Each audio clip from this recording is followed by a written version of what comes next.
ICQ Podcast episode 374, Ham Radio Bootsale and Podcasters Quiz.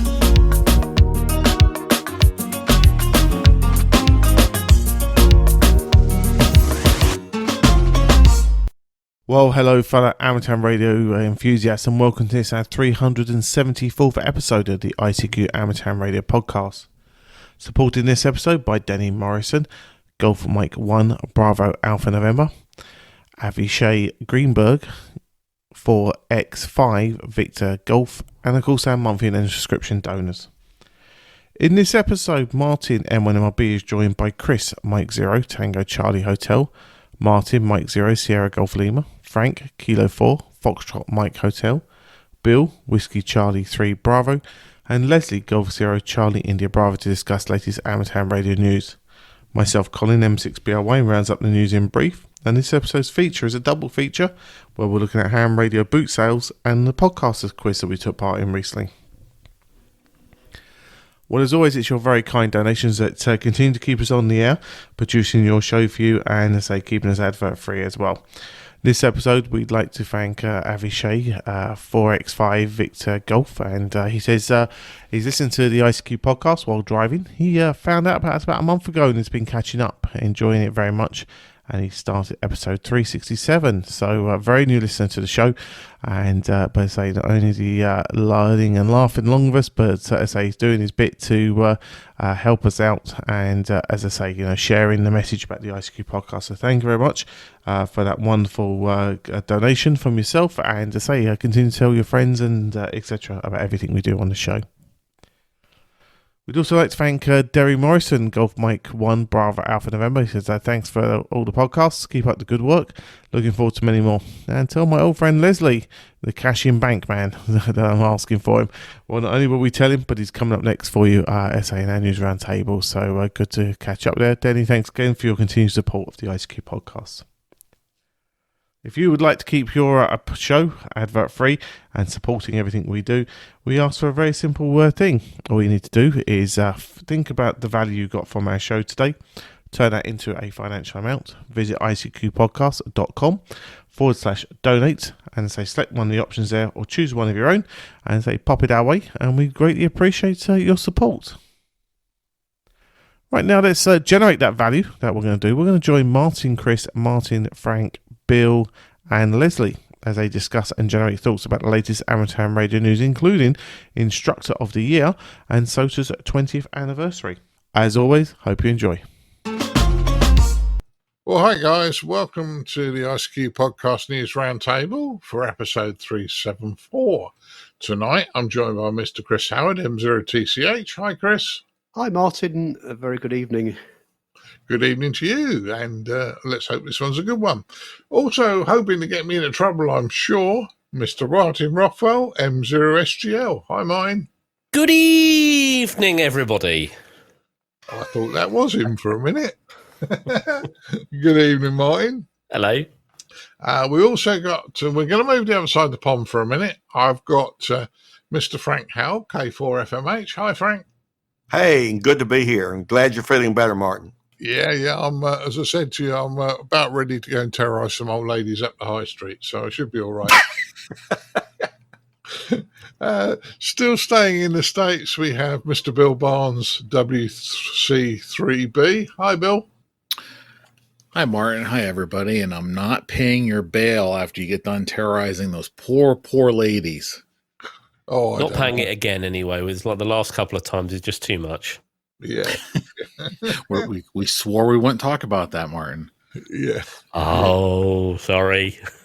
Yeah. You two get me into serious trouble at times. Mind you, I get myself into trouble anyway. But last but not Mr. least, Coffee Pot does that. Yeah. But last but not least, we do have Leslie, Mr. Leslie Butterfield, G0CIB. Hi, Leslie. Oh, good evening, Martin. Good evening, all. Great to be back on again. Glad to have you. And I know you did an extra one, but I knew you wanted to be on the last one, so that was good. Oh, yes. Right, let's have a look at these here news stories. And a guy called Dave Ritter, ND4MR, has just received an Instructor of the Year award. Now, I think this is really great that instructors are being recognised. Because not just because I am one, because I think we all do it for the fun and the enjoyment of the hobby, but it is nice to have one of our own recognised and put up there. So, Frank, it's an American story, so I'm going to pass it to you first. Well, this is a good thing. I think recognizing those who labor in the fields, so to speak, it's one thing to be a superstation, win a big contest, and, who invent something new like WSJTX or a number of those things that we all appreciate. But those that are kind of toiling in the vineyard, and in this case, Dave Ritter, ND4MR, has been a member of the ARRL for 40 years and a registered instructor. And he's been doing the technician license course in North Wilkesboro, North Carolina since 2010, the sole leader of that course. And doing anything that long, as I can attest as a former college professor, it's kind of hard to keep your motivation and keep it lively, but he apparently has done that. He's been a former professor at a community college there. So I just think it's great for the league to recognize someone and lift them up. And this is a named honor of the Herb S. Brier Instructor of the Year Award. So bravo on the ARRL. And congratulations to Dave Ritter. Yeah, bravo. We really appreciate that. Bill, I'll stay the stateside for the moment. Your thoughts on this one? Yeah, the Herb S. Brier W9AD Award is a memorial award for the longtime CQ novice editor, Herb Brier, to represent the spirit of effective and caring amateur radio instruction.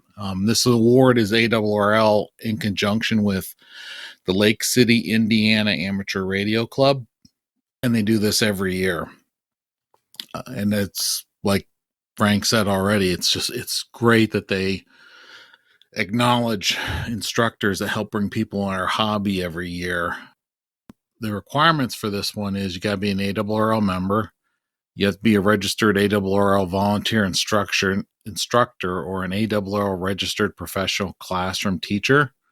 You have to hold an amateur radio license in the States, and you have to be have been lead licensing instructor for 4 years or more and have done at least a minimum 8 classes. Well, this gentleman, Dave, was a member for 40 years and worked at a community college for a lot of years and ran technician courses since 2010.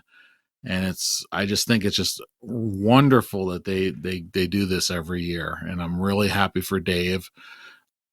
Dave is now retired, so he gets to enjoy his time. And I hope he'll hang the award up on a shack wall with all his other fun things he's done over his ham radio career now. Yeah, I hope he does. And one of the most enjoyable things, and I'm sure Chris and Martin will agree with me on this one, is we've trained quite a few people, and it's when you meet them afterwards and they still come up to you and there's still a bond. And it's great to see how people develop after they've got their license, which is always something I thoroughly enjoy doing. But this is a US story. Great. Well, Chris, we were talking about the fact that if the UK did it, we could think of somebody who would probably be our first choice, didn't we? Absolutely. Well, I mean, before we get onto that, I mean, for me, without instructors, there isn't really a hobby. It takes people to bring people into the hobby. We need to. We all recognise that it's important that we get new people into the hobby. We're an aging population. We need to make sure we get new folks into the hobby and really, make sure they can, pass the exams and things and get a license and then move on. So I think it's really good that the ARRL are promoting this and sponsoring this award, because I think it is an important thing. A bit like teachers, they are, we're potentially making sure the hobby's got a future. But so it was really good to see the RSGB do something similar here in the UK. And yes, we did have a name, didn't we, Martin, in mind? Hey, Martin, Yeah. just a thought. Maybe the ICQ podcast could award that in the UK with the RSGB. Well, that's a possibility. We can talk to them about it and see what comes out of it. I know the RSGB are listeners to this podcast, so yeah. Well, I've got to book some time with the RSGB fairly soon, so let's see what we can do. Hi guys, Martin M1MRB here. Just as a side note update to the discussion, I've inserted this short piece of audio. I've talked to the RSGB regarding the awards system that the guys were discussing. They already have a sponsored award in place which has been running since 1995.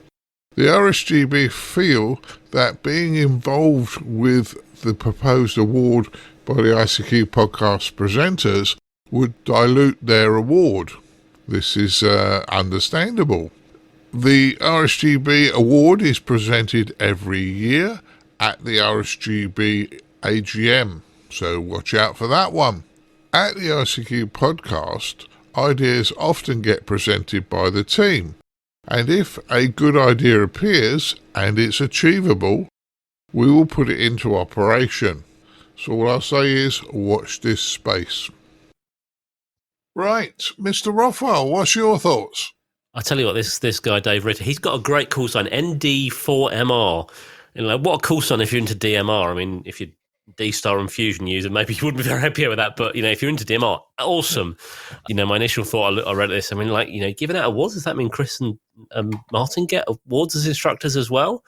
Either way, it's nice for people to be officially recognised for the hours they put in. Of course, most of this, everything like this is all done typically for free. There's no cash incentive or anything like that. It is just giving back to the hobby, so it can only be a good thing. But what would you base, if you were doing this in the UK or any other country for that matter, what would you base that award on? Would it be you asking people to be nominated? Because obviously we've got a whole load of suggestions that we could probably nominate. The number of candidates they've had through their courses that have passed and gone on to do things, number of classes they've taught, hours given.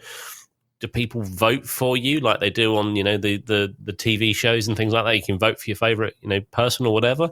I don't know, but it'd be great and a great incentive for people to be able to get awards. And equally, there are lots of people here that collect awards, whether that's for contesting, whether that's SOTA activations, whatever it is.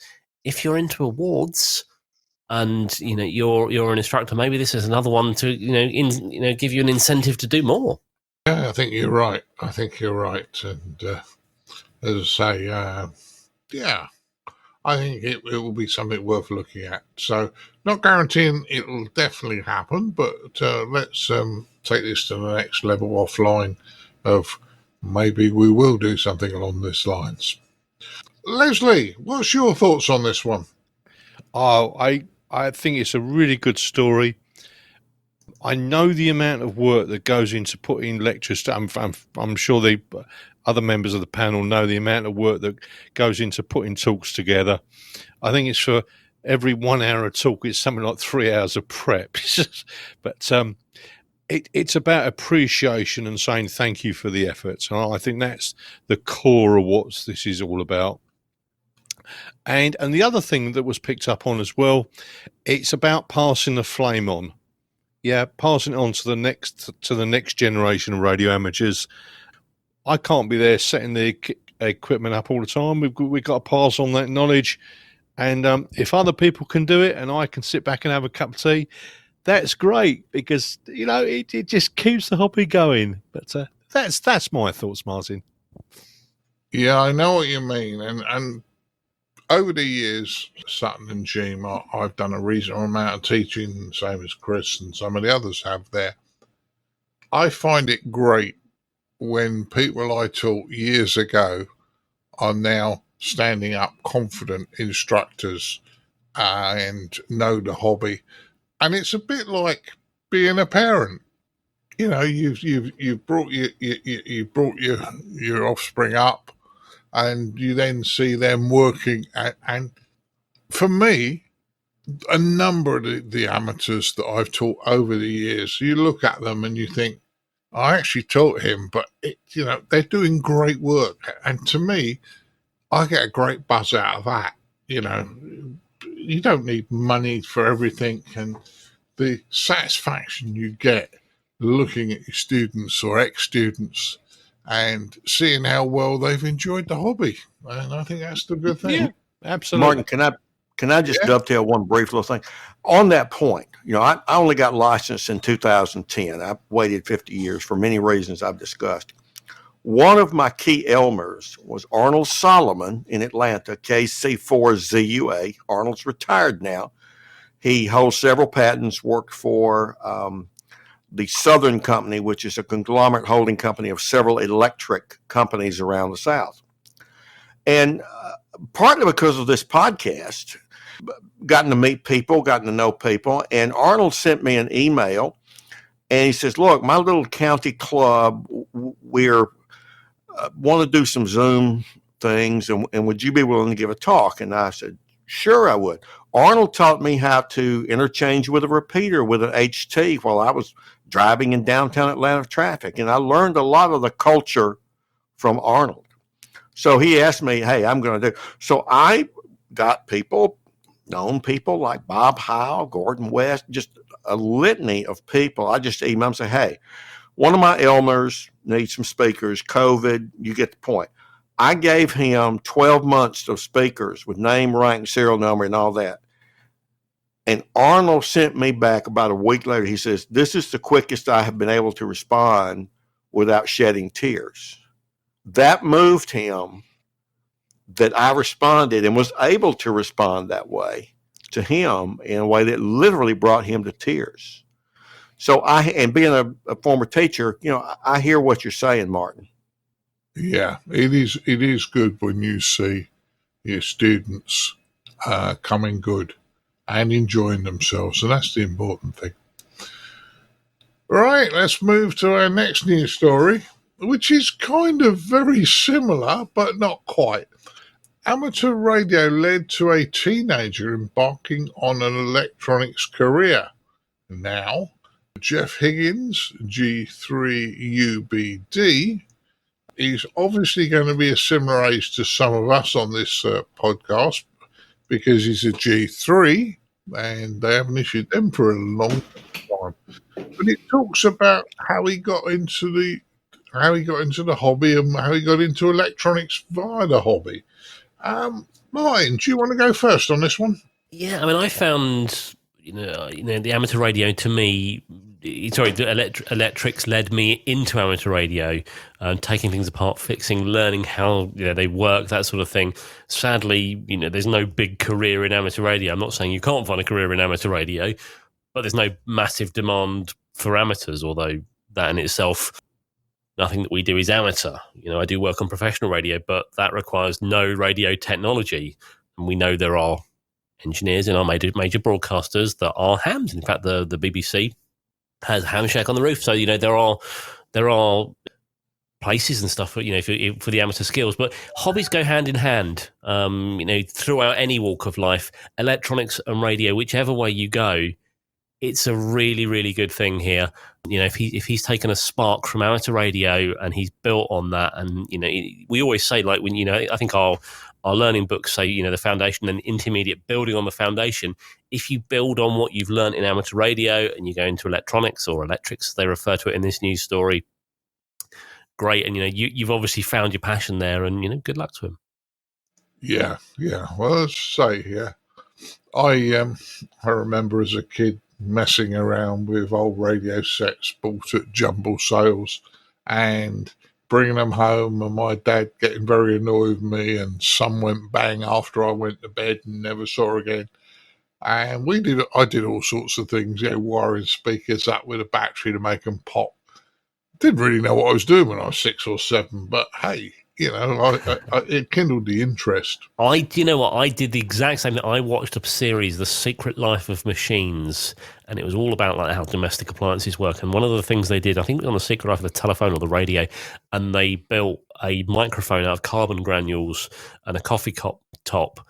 And I tried that. I had carbon granules that I had like in the fish tank.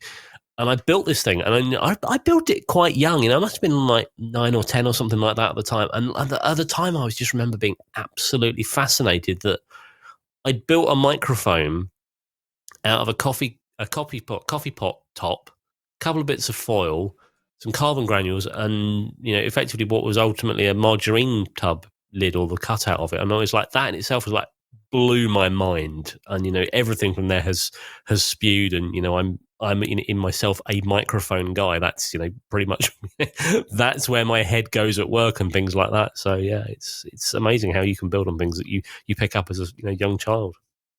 Certainly is. Leslie, what's your thoughts on this? I've been listening to this with interest. I remember that program. It was The Secret Life of Machines, and I believe it was presented by Tim Hudkin. Tim Hudkin and Rex Garrod. That's the ones. And it's on YouTube. He's remastered it. This is not an advert. We're not sponsored by him. He's remastered it, and there's extra bits on the end when he talks about making the program and some of the things that he learned as a result of it. And he's also done other series as well of The Secret Life of Components, new stuff. That's right. He's obviously produced in his own shed. A great big grin has just come over my face because on YouTube. Like I said, I remember it. Search for The Secret Life of Machines. You'll find it. He's got his own YouTube channel. Yeah. The other thing is I was going through this story and it did make me smile because I saw a picture about television rentals, and it's not like today. Black and white TVs, we used to rent them out, and they were very, very expensive. They were a luxury item at the time. And it's like, oh, really? And now we don't even think about it. But it just shows you how times have changed. Over to you. Yeah, well, one day, Leslie, I'll tell you the story about how I had a black and white TV go out the back door of an estate car and skid down the road on its tube when I was a very, very naughty 19-year-old hooligan as a TV repair guy. Anyway, we won't go into that too much. Chris, what's your thoughts? Well, absolutely. I mean, amateur radio has led to a lot of people that move on to working. Well, as we know, amateur radio is not something you can get a job in because we're not allowed to do it for commercial reasons. But certainly the skills that we gain in this hobby can be very, very useful in a lot of different careers. And I know at least 5 people that work in professional broadcasting, and that's just one area that are amateur, that are licensed amateurs, or either currently or have worked in that. No, actually, I can think of 6 people personally that have either are or have worked in commercial broadcasting, and that's just one area. Then I know a number of electricians, a number of lots and lots and lots. There's lots of skills that we gain in this hobby that are really transferable to other areas, and now whether that's electronics, maths, communication skills. We get a huge variety of skills and information as part of this. So yeah, I think it's really good, and it's really good that this has got into the mainstream press and it's promoting our hobby. Can I make an additional point there, please? Go on. Yeah, I think what the hobby does is it gives people the basic grounding, and then when they go to college or they go to industry or whatever, they've got the basics there, and from that they can carry on their learning. Without those basics, it's very difficult to start. So that's what I think the hobby does for them, and certainly got these guys started. Certainly did. Bill, what's your thoughts on this one? I know it's sort of a UK story, but you must have people in the States that have gone on a fairly similar path. Yeah, myself. Just exactly what Leslie said is exactly true. I've been licensed since I was 18, and I experimented with electronics and stuff back in the day before I got my ham radio license. But the ham radio license kind of took me to another level. And then when I did go off to university, I blew through some of those coursework pretty easy, and I was able to focus on some other stuff based on, hey, I know how to do this. Let's take these courses on computer science and then see how that goes. So that's the only comment I really have to add in there is Leslie's definitely right on that. Yeah, well, I wished I'd still got it today. When I was about 13, 14, Mum and Dad bought me a Philips electronics workshop, and you built things on a pegboard with clips, and you could make receivers and buzzers and all sorts of bits and pieces. And I often look at these things in the shops where they say like 500 projects or maybe not 500, but 80 or 90 different projects you can build. I remember them. Yeah, and I still think, do I want to buy one? And I bought as well, Martin. Hey? In fact, I actually bought one at a rally actually recently, one of those, because to relive my youth. So yeah, I had one as well. I had little springs rather than soldering. You sort of connected the circuits together with little springs and little jump wires. I don't know if that was similar to yours, Martin, or not, but yeah. I had the same Radio Shack version of that too, but with the springs. Yeah. I think mine was made by Archer, which was Tandy or Radio Shack's, one of their brands. Same one then. Mine would have been 67, 68 when I had mine. So that shows you. Before some of you were even born. Hi.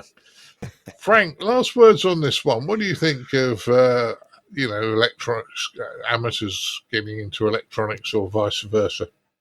Well, this is a wonderful story. And I think if you combine some of the stuff I do with demographic patterns and you look at the baby boomers, this is a story of a sliver of baby boomers of that cohort as they got into what was hot at the time. Gosh, right now gaming is pretty hot among young people. So who knows what that's going to prove to be. But this is a story that gives life to just a lot of cold numbers, if you will. And I think so many. Bill's a good example. A number of you are a good example. Keep in mind that those who were interested but may not have actually gotten licensed like me as a child, but who built radios and antennas, used that later. When I was an assistant professor at North Carolina State University, we had a computing laboratory when something called personal computers were getting to be popular. And I was using them. Yeah. And I was using an IBM PC, and I took my soldering iron out and just did like a splitter for an antenna of the video output for an IBM PC, and we wired it into the TV input. And hey, this is working. Somebody called the North Raleigh IBM site and said, hey, look, we got one of your cards and working. Oh, that can't work. We don't support it. And I kind of went, okay, you may not support it, but if you want to come over here, it's working. And they sent some beginning engineer over, and he just was, golly, can't believe that. And they went back. The next thing we knew, they had a model out with dual ports. So I think some of what Bill was saying, that practical knowledge, maybe you're ignorant of some engineering principles at the time, and maybe over time it would have blown that board. Who knows? It didn't blow it while we were using it. So I think just having the ingenuity of learning about electronics can play out in non-electronic careers as well. So, but this is just a great story. I love the use of the word electrics. Hugo Gernsback's Modern Electrics magazine, is one I love to read. If you ever want to go back and see how it used to be, you can go back and look at some of the ads back during that era. It's just a great story. Yeah, great news all around. And I think one of the things you've all kind of mentioned is sometimes when you're starting out, you don't have all the knowledge, and that's what learning's about. And it's the same in this hobby, it's the same in anything.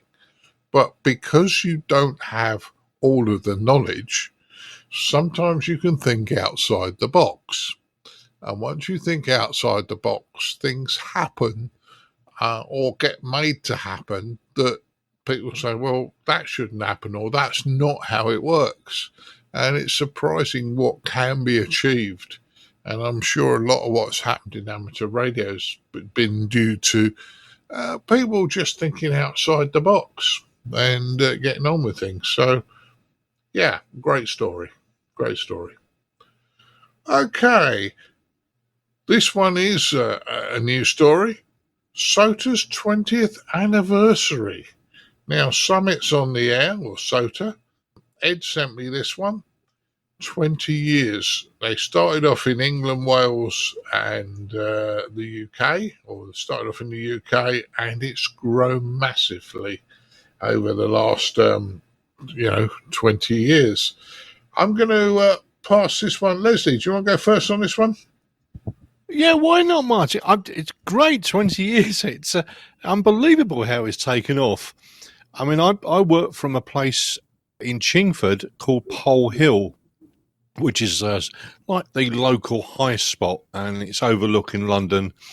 And I'll get good takeoff to Wells, and that sort of distance is running about 3 watts. So that's what I do here. And it's the only place in the UK, I think, that's got two obelisks.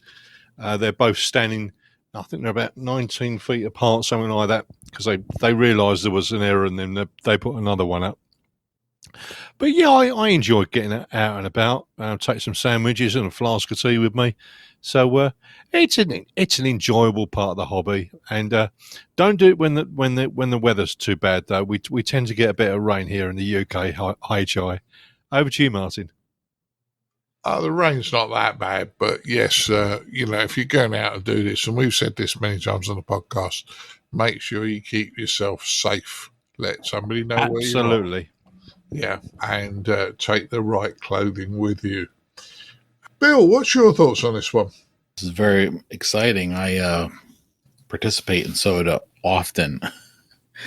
And where they're actually going to give an award out, certificate, based on your best 20 days chasing or activating, with separate certificates for each, based on what you put in the SOTA database between March 2nd, 2022 and March 1st of 2023. That's really nice. They do a lot of nice stuff with this award scheme, that they give you various awards for, levels of participation, and it's low stress. You just, I have a few notifications set up when people are on certain hills. I can just, work them. At this particular moment, KX6I is on the sum of Whiskey 6, Charlie Tango 253, Little Chihuahua Mountain. It's a 4.1. He's on 18 meters or 17 meters. Anyway, I have alerts running all the time for SOTA spots, so it's kind of nice when I get a chance to turn the radio on and work some folks, or I get a chance to go out for a hike. But it's been a great 20 years for SOTA, and I just hope for another 20 or more. I can't imagine why it wouldn't go for another 20 years, because it is great fun. I've done a little bit, not as much as I ought, but I have done this, and thoroughly enjoyed it. Frank, what's your thoughts? It's amazing, as Bill said, 2 decades. I'm not being a SOTA participant. There's only one SOTA entity in Mississippi, and it's not the highest point.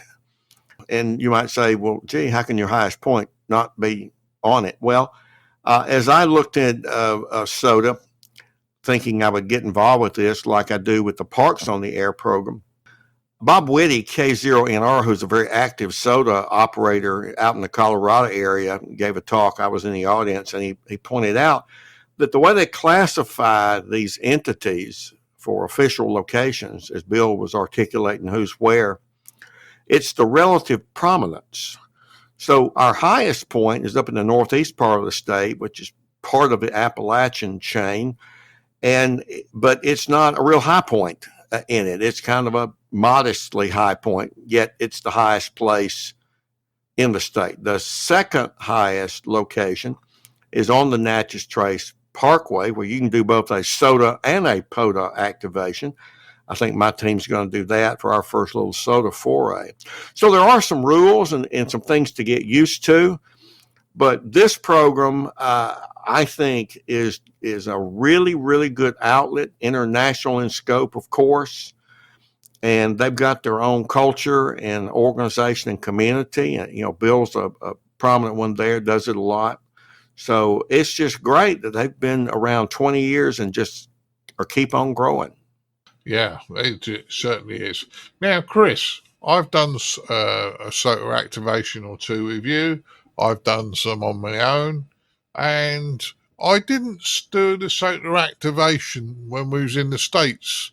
I don't think you did, because I think you sat in the car and videoed. I sat in the car and I watched Edmund and Ed's working on a handheld, and certainly Edmund was very persistent and called CQ, and he made his contacts, and he had the world's longest rubber duck aerial I've ever seen, frankly. So on his handheld, but it worked very well. Yeah, I've worked a handful of SOTA summits, but I've got some time off in sort of early summer. So my plan is, in fact, I'll talk at the end about that, but I am planning to do a bit more SOTA work then. But it's great. I didn't realise it's been around 20 years actually, but I'm sure Ed Durant is sitting there now wishing he was talking about this. Ed's our resident mountain goat, and he's probably the most experienced SOTA person, certainly that we know, and if not, that there is, frankly. So obviously very heavily involved in this particular aspect of the hobby, so very experienced. In fact, I'm not sure if you were there, Martin, when we went to Friedrichshafen, I think the first time Ed took us out to a mountain to a summit and actually operated, which is actually really, I think that was the first time I'd seen a SOTA activation, so that was quite interesting. So if we call Ed an old goat, it's a compliment, right? Yes, absolutely. You're going to get me into so much trouble, boys. But yeah, but I just want to quickly, give Edmund kudos for sticking it out when you guys were over in Ohio. He really gave it the top notch effort to get her done. He did, and he had the longest antenna on an HT I've ever seen. Absolutely, he did. Yeah. Yes, that too. Yeah, and it was also the wettest antenna you've ever seen on an HT as well, as Chris videoed it. There's poor Ed and I have to say that Ed is very strict about the rules. So I said, look, come, I can drive the car a bit nearer so you're not getting quite... No, you can get no benefit from a vehicle. This has to be done by the rules. You have to be out in the open. Okay, fine. Okay, so he's a stickler for the rules. I'm certain that every point Ed has got is been absolutely by the rules, which is nice to see. Yeah. That's a safe assumption. Absolutely, yeah. Just a note, though, if you talk about Edmund and his long antenna, whatever you do, don't send him the video to the Cam Ham's human beam. You know he'll try it. The Yagi, essentially, yes. Yeah. Martin, what's your thoughts on 20 years of SOTA? And well, my thought here is like, I live on the top of a hill. Can I not just count that as a summit? Because technically it is. It may not be recognised under the SOTA rules, but it is a summit of sorts. I'm not a chaser, but there are a couple of times we've been out, and I say activated. I think it's an odd phrase, but okay. It's been fun. We've been outside. There's been zero noise. And the best part, scaring the public silly, thinking we are spies. Although, Martin, I do blame that on you putting on a funny accent and shouting, "Hello, London's, this is Nighthawk calling." I've never thought of an event like this having an anniversary. I'm sure people would have been out on summits before at some point in the past. Maybe, before it would have been harder, obviously with valve gear and big batteries and things like that. But, this is only 20 years, so there would have been, lighter weight equipment. So I'm sure people have done it, but I'm guessing this is the anniversary of it being officially recognised and tracked. I like to think participants can obtain a certificate for their best 20 days of chasing or activating with separate certificates for each activity. Not everyone wants awards. We know that. I'm not personally a collector of anything like that, but many, many people do. I'm sure it'd be a reason for people to get out, get on the air, to get these SOTAs activated, to use that phrase again. And especially so they've got a special event station operating from the summit of the cloud, GSP 15, which is going to be GB20 SOTA. So that's another cool sign for you. Log a SOTA activation or a special event on the top of a SOTA. I mean, what more could you want? So, Martin, I've got a cunning plan for you. Oh. If you want to be able to count your house as a peak, I've got an idea. A new award scheme, Motor, Martin's on the air. There we go. Eat your heart out, SOTA. I think, Yeah. I think I'm going to beat Ed in this. I've already proposed, Martin, you might remember one of our little panel groups we had. I don't think it was Pete Sipple. I think it was our friend from Australia that you Phil. speak with on DM. Yeah. Libraries on the air. Leota. Yeah. He was joking. I was not. And all you can hear in the background is people going, shh. And we all know for SSB, you have to project your voice, don't you, to get the best possible output. So, great idea, absolutely. You laugh and talk about Martin's on the air. In fairness, I'll talk about. Look, come on, Martin! Don't stop that. We're going to beat Ed in this award. All right. Well, I put a call out this afternoon on a late morning on a repeater down near Gatwick Airport, which running 20 watts from my house FM. I've got over a massive hill over the North Downs and across the Gatwick Plain, and had a chat with a gentleman. And about 20 minutes, he was very chatty. And then Edmund called me. And he has to come back the other way. He has to come over the South Downs to me. So line of sight, we couldn't work each other. I have no idea how my signal makes it to this repeater, in fairness, from where I am. Radio magic. Smoke and mirrors, I think. But yeah, don't let the magic smoke out. It's expensive to replace. Voting receivers. But it worked. And I ended up having 4 conversations, one after the other. Every time I went to kill the call off and go and make Mrs. B a cup of tea, somebody else called me. Was it Edmund putting on a different voice? No. There was somebody else down in his part of the world, and there was a guy over in Essex also called me. But phenomenal. I mean, the guy from Essex into it is almost unbelievable in my point. But anyway, don't know if there's a lift on. But Martin's on the air could work for you, Martin. Yeah, I think we should do that. I'm working out the website as we speak. All right, I'll let you do that. Well, moving on to this, to talk also a bit more about SOTA. G6WBS has just achieved his Mountain Goat Award. So I think you have to get 1,000 activator points to get that, and each hilltop or mountaintop has a different number of points, and there are different points at different times of the year, how difficult it is to get there. But 1,000 points is a lot of points. I know Ed's got it, but you've got to be fairly active to do that, I'd suggest. What do you reckon, Chris?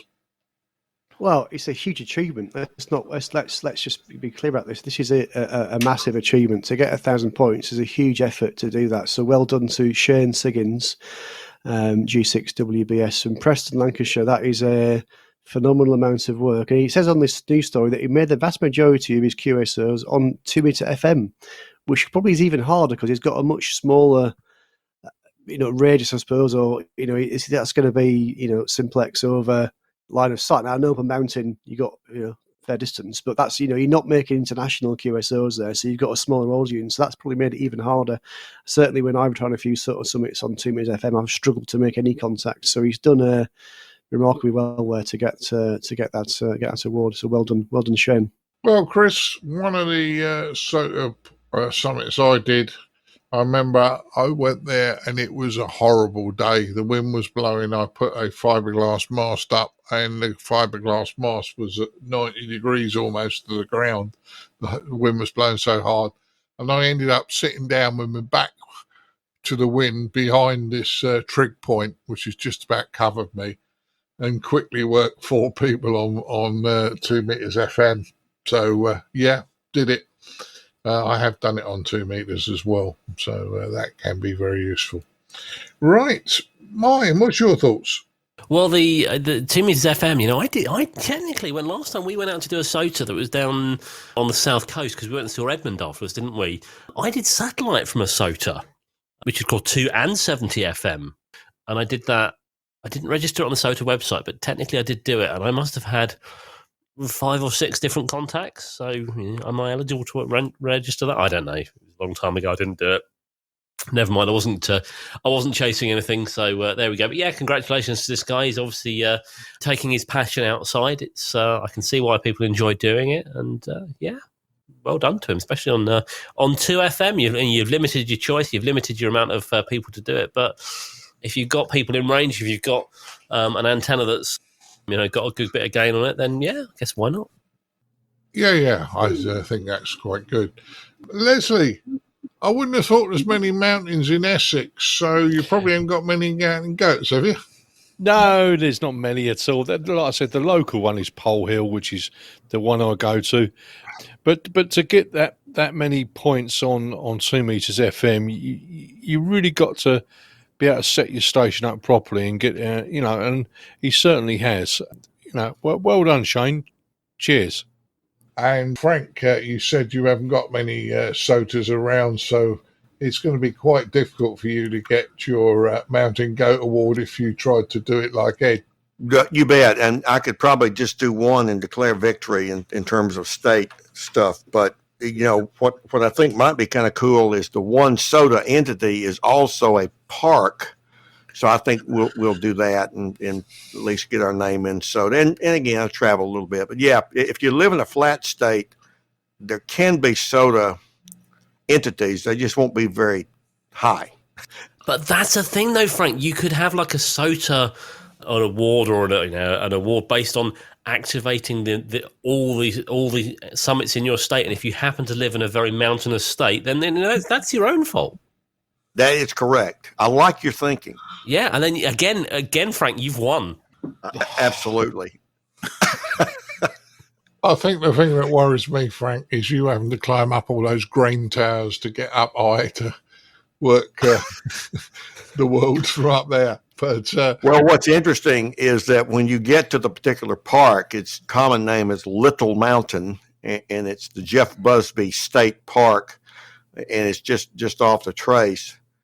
Is you actually turn into the drive to go to it, and you go down. So there's a lot of things about it, a little unusual. Oh, but it sounds like fun. Oh, yeah. Yeah. So, Bill, I know you do SOTA because you just told us. What's your thoughts on maybe even working towards a mountain goat? Yeah. I'm going to take the long way to get there. Congratulations, Shane. It's a major accomplishment. I did pull up the SOTA database to see what position I'm in. I'm right now tied for 73rd with 6 activator points. Because you have to get 4 QSOs for the activation to count, and I had a bunch of busted ones over the years. I didn't get 4. But my buddy Mark, NK8Q, is in position 1 with 1,566 activator points. Jill's next, N3 ICE, and then the boss for our Whiskey 3 SOTA. He's in charge of the database update and stuff, N2 GBR. He's 1,483. One fast coming up is Jim, AC3B. I like his call for some reason. He has 956 activator points. So he's getting really close to getting his mountain goat. When I click here and I go down to W4 Alabama, hit show, there is actually 27 hams, and N4 SFR is winning the W4 Alabama with 1,038 points. So Frank, he activated somewhere to get 1,000 points. Well, interestingly, Bill, Alabama does have mountains. If you ever get a chance to visit Birmingham, you'll see. And for those who live in real mountain states, please don't snicker too loudly anyway. They actually have mountains there. And if you go to Birmingham, you'll see it. And there's a statue. It's an emulation of the Statue of Liberty up on the mountain. And you can see it anywhere in Birmingham. So they have mountains. We have flatlands for the most part. So I'm not surprised that you have that, Yeah. And I just pulled up this guy's log. Tennessee, Virginia, Kentucky, Virginia, Tennessee, Georgia, one of the Carolinas, Georgia, and then the big summit in Alabama. Another summit in Alabama, Morton Hill. There's a very popular shopping mall called The Summit in Birmingham. Yeah, it's probably around there. But anyway, yeah, so it can be done, guys. Just a little bit more work depending on where you live. Yeah, but all I've got to say is not many of you have worked Martin Rothwell on his summit. I have. Oh, stop it. I'll behave myself. You can do it on DMR or Zello if you want. Yeah. I worked you on DMR. I'll count mobile phones as an activation. That's fine. Yeah. Oh, dear. Right, let's move to the last news story. Frank, you put this one in. In fact, I ripped it straight from your blog page.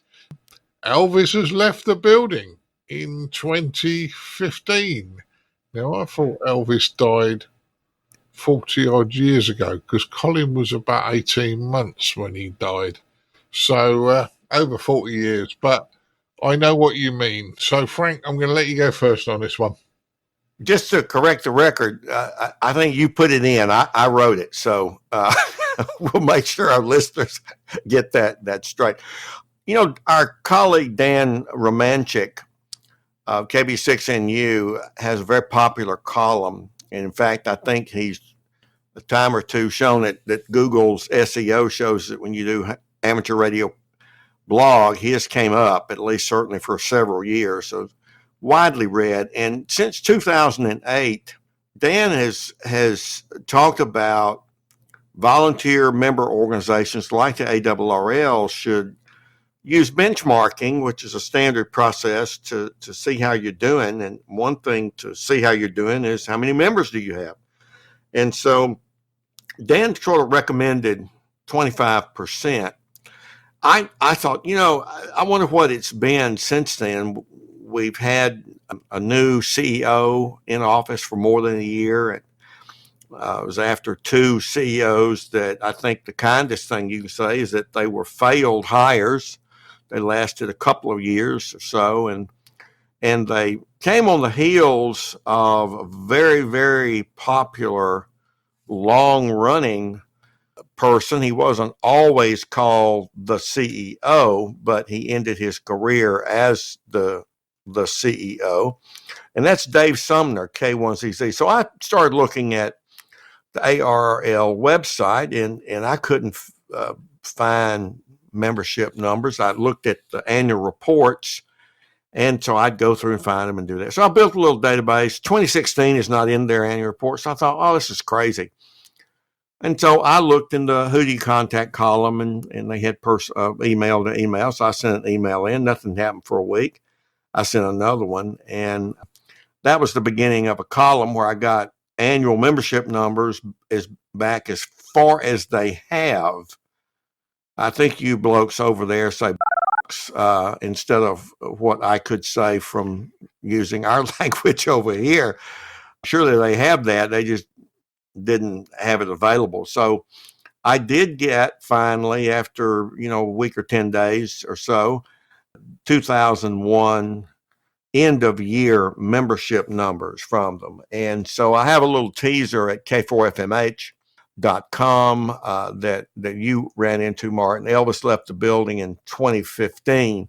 And if you think about the previous long-running CEO as Elvis, and you look at the data, he left the building in 2015 because the percent of amateur radio licenses, when you take those past their expiration date out and use that as the denominator for how many members they have, it's gone down a good 3% since, and steadily gone down since 2015.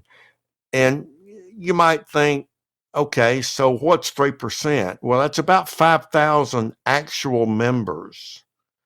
And if you take, and I know they've changed the dues, but you take, say, $49, which is what membership dues have been, and multiply that by 5,000, that's a little under $250,000. That doesn't take life members like me out of the equation, all that, but it's just a rule of thumb.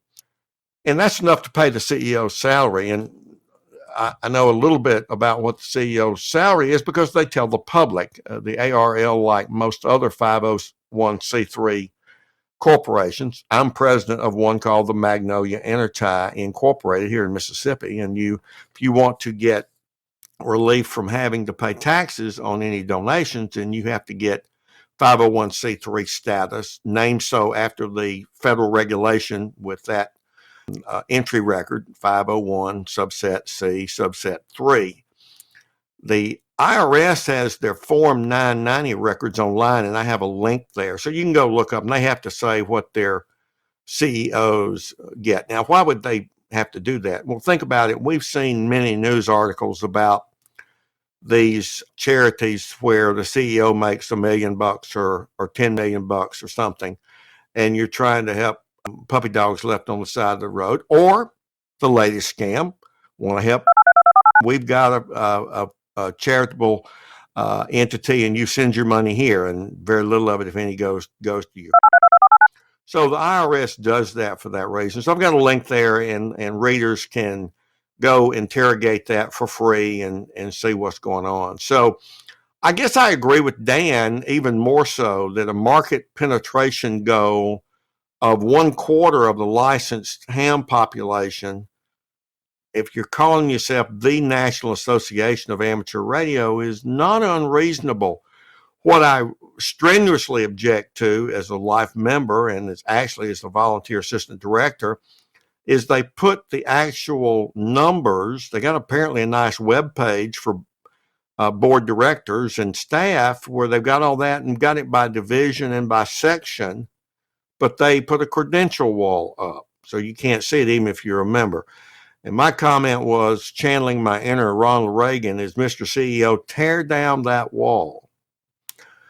Okay, I'm causing trouble again, but I'm pointing out some things that I think members want to know, and they need to know even if they haven't thought about it. And here's the data, from the ARRL and presented in graphic form. I'll end there, Martin. Yeah. Well, as I say, losing a percentage of membership I would suggest, is worrying, especially since we've been trying to put more people into the hobby over the last 10 years anyway. So, Bill, this is an American story, so I'm going to pass to you next. Yeah, the only thing I have to add, I did read your article when you posted it, Frank, and I did like your analysis methods and your descriptions of the things that you could actually pull out of the data. It's just one of those things that I hope somebody reads this at the ARRL that's in a position and does some serious thinking. The thing with data, you can make a lot of business decisions based on a lot of guesswork or a lot of feelings or that kind of stuff. But over time, we've kind of figured out that using data to help drive decisions, you get more predictable results. And that's the only thing I want to share is I hope somebody at the ARRL reads Frank's analysis and actually uses the information, or even better, just reach out to Frank to ask some questions, start a dialogue. Listen, Bill, let me just dovetail this. I had one reader who is a ham in Minnesota, I believe it was, who sent me an email he got from Dave Minster, the CEO. He had submitted something at the request of Dave Minster in his monthly column about send ideas, and I don't have any idea what his idea was. But he forwarded this and said, you might be interested in what he had to say. And so I'll just kind of read from that. And he said, as a hobby, we struggle to understand many of the licensed hams being actually active. One thing we do know is that active hams tend to be ARRL members. Okay. I mean, how do you know that? I mean, okay. I've said that we have at most 250,000 active hams in the U.S. and 25% represents 187,500. I think that is very reachable, and that's a goal he's given to their sales and marketing group. And I was disappointed when I read that, because apropos of your comments, Bill, that is at best wishing from inside the beltway of DC, i.e. we say get out of the beltway and go see what America's like when you make policy. That's like inside of Newington. Okay, we only have 250,000, so the 500,000 who we don't think are active don't count because they're not active. That thinking is very much self-serving. I know of no data that they collect that indicates how many hams are active. If they do, please publish it. At least the members would know. So I'm afraid that what you're saying, which I totally agree with, this email, which is about a year old now, that was sent to a member who forwarded it to me when he read my article. I'd like to think they're listening. The CEO doesn't seem to be, but I hope the board does. Because I'm a life member, and I'm at the risk of folks, you just disgruntled, because he goes on to say that those that blame the ARRL are just disgruntled. Well, there's some people that really like the ARRL and believe in its mission and just want it to get better, and no, we're not going to shut up and dribble. Yeah, just tailoring on that quick. I'm very active, as we'll talk about when you've been up to segment comes up, and I'm not an ARRL member currently. I only rejoined to get an updated sticker on the DXCC. That is the only thing of me that I find value in ARRL is a sticker. Let that one sink in a little bit, kids. A sticker. I'll pass it back now. Yeah, but without Frank doing this analysis work, we can believe all sorts of things. We can be told things.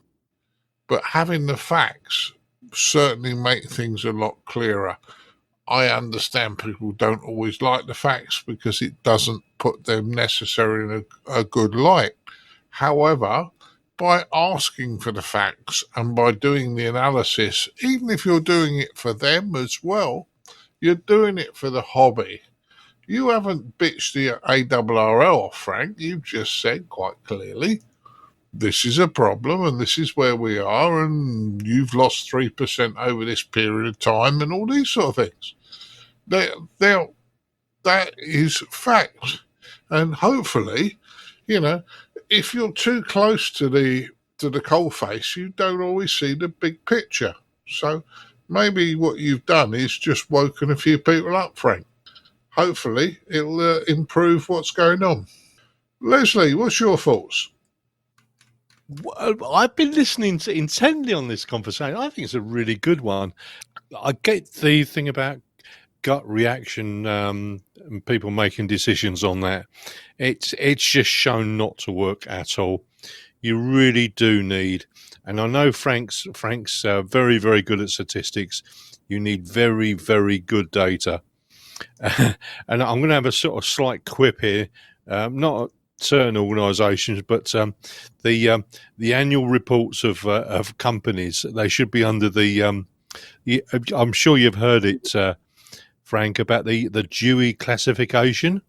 Oh yes, yeah, they should come under 800. Which is for fiction. Oh, you're going for it today, Leslie. I know. The old Dewey Decimal System is coming back to bite them, isn't it? But yeah, go into basically your other things you were saying as well. I think with the low take up of membership, some of them claim to represent, let's say, the hobby. Actually, I mean, I'm a member of a union. They're not there to do that. They're there to represent their members. Now, that may be uncomfortable, but I think that's true. If I went to my union and I wasn't a member, they wouldn't help me. Now, I know national societies don't operate that way. They'd like you to be a member. But, that's a thought. And also, they are voluntary organisations. And a lot depends upon the expertise of the volunteers, and that's the other thing as well, which is very, very important. I know people that have contributed a lot on the EMC side and RF safety side. Without their advice, we would be very in a poor position in this country as well. But that's only my thoughts. What else? I'm just going through it. I can't think of anything else. But it's a very interesting discussion. Yeah, I think this one will roll and roll. Over to you. Yeah, well, you got to realise, I suppose, we have a lot of people that, want to be on committees and parts of boards because they can brag about it to their relations and whatever. But I wonder, when it's an unpaid job, sometimes a lot of these things are unpaid jobs. It depends on how good the person's going to be and how Correct. they're going to do it. Absolutely correct. Yeah, and yeah, I'm a member of the RSGB. I'm not in any way, shape a member of what they do at regional level or at national level. And the reason I mean, I've had this discussion with people at the RSGB, but the reason I don't want to take up a role within the RSGB is I would have to give up what I do on this because there will be a conflict of interest. So I think that I can support the hobby better doing the ICQ. But there are a lot of people, I would suggest, in some of these organisations that are only there because nobody else is going to stand up and be counted. And and that's not knocking the individual organisations. If you don't pay them, you have to take what you can get and go from there. Martin, what's your thoughts? I was going to say, hang on a second, I'm in a position because nobody else wanted to do it. But yeah, that's a whole other story. I don't really have much else to add on this other than, Bill, if you want to join for a sticker, hey, I'll send you a sticker for Martin's on the Egg. I mean, honorary member. Now we're talking. Can I add one other thing that Frank sort of picks up on? Go on. Yeah, I mean, Frank's sort of talking about looking at the numbers, and I'm absolutely 100% for this. But what happens is that when you look at the numbers and you do the analysis, now I would look at it from an engineering point of view, from a very try to be as objective as possible, and then you do a report, and sometimes that report is just politically unacceptable. They take one look at it and go, "No, that it doesn't work that way," and they have glasses and their own, shall we say, prejudices or whatever. And they may not accept what you say at all. So it's not a simple job of just analysing it. Sometimes it's a difficult job of trying to say, look, guys, this is what we found. This is what the data shows, and then take it from there. But it's not an easy job at all. Correct. And using the data properly is the most important thing. Chris, what's your thoughts? Well, really got nothing more to add. I think what Frank has said makes a lot of sense, and I think it's good that people sometimes give an outside view, and perhaps they will take note of what Frank said, I suppose. Yeah, but nothing really more to add. Right. Well, that's good news. I think we've had quite a big discussion tonight. That concludes the roundtable discussion. Now I'm going to find out what the guys have been up to. And normally I go left to right across my list, but today I'm going right to left. So, Bill, what have you been up to since the last time we spoke? Yes, a lot of things, actually. The most memorable thing is I did a 30-day product evaluation for the 100 Watts and a Wire podcast. I heard that was out. Yeah, I was out last week or the week before. They sent me an antenna switch to evaluate. It was a brand I never heard of before, and the thing was great. So it's always, people do reviews differently and that kind of stuff, but I just enjoyed the fact that I got something that was really easy to review, and it was simple, and it was nice. So I lucked out on that one. So I had lots of nice things to say about it. Likewise, Ed Durant, DD5LP, set a few of us up on the ICQ versus Ham Radio Workbench podcast trivia contest. That also just came out recently as well. And I had lots of fun doing that. Very proud of myself afterwards on how well I did on the DX questions because I didn't bother to look at the club log DXCC most wanted list, although I usually look at that every few weeks. But I did pretty good, and so I was pretty happy about that. Likewise, on the radio, March has been a really good month so far. Bands have been hot on the weekends. I was able to be on a whole bunch of stations in the JA. I worked a whole bunch of stations on FT8. And then in the middle of the month, we had a beautiful opening on 15 meters. I ended up working 11 stations on 15 meters sideband. And that's the first time I worked DX on 15 meters in like 6 or 7 years. With sideband, that is. FT8 and radio I've done, when the conditions were rough in CW, but it was beautiful. And it wasn't a contest either. That was the other thing. It wasn't a contest week. So the bands are getting better. Cycle 25's cooperating, and so I've been having a lot of fun. Well, that sounds great, Bill. That sounds great. And as you say, confirming the cycles improving is also great. Frank, what have you been up to since the last time we spoke? Well, playing with numbers, as we just discussed a bit, I've updated my analysis of the Rob Sherwood bench test results to his latest circa March 5th list of rigs. And yes, the Elecraft K4D is included among some others, FTDX10 and so on. And I created 2 little data products, if you will, on my website at foxmikehotel.com. A sortable Sherwood table, that's probably the most frequently requested thing is, hey, I'd like to sort it not by close-in dynamic range, which Rob says, and I totally agree with him. Not being a CW operator, I agree with him, and he is one and a contester. If you're a CW contester, narrow dynamic range is the key. So he sorts it by that.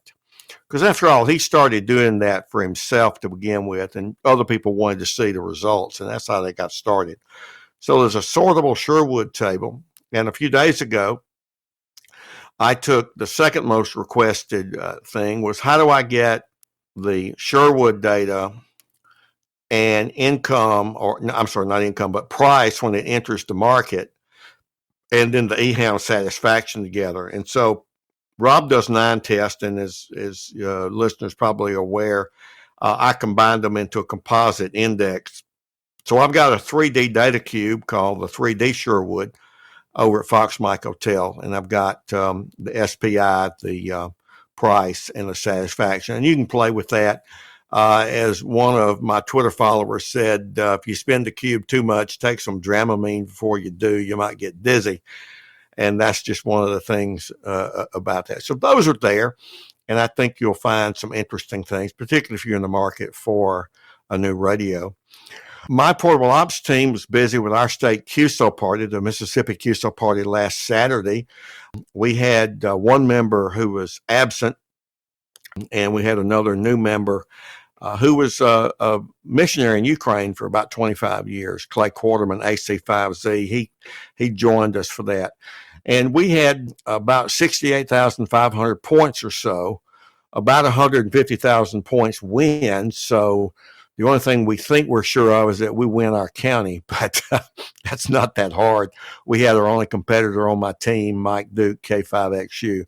But that's important. That was a 50% improvement in our scoring points over the previous year. And we used some strategies recommended by Scott Wright, K0MD, and I appreciate Scott for that.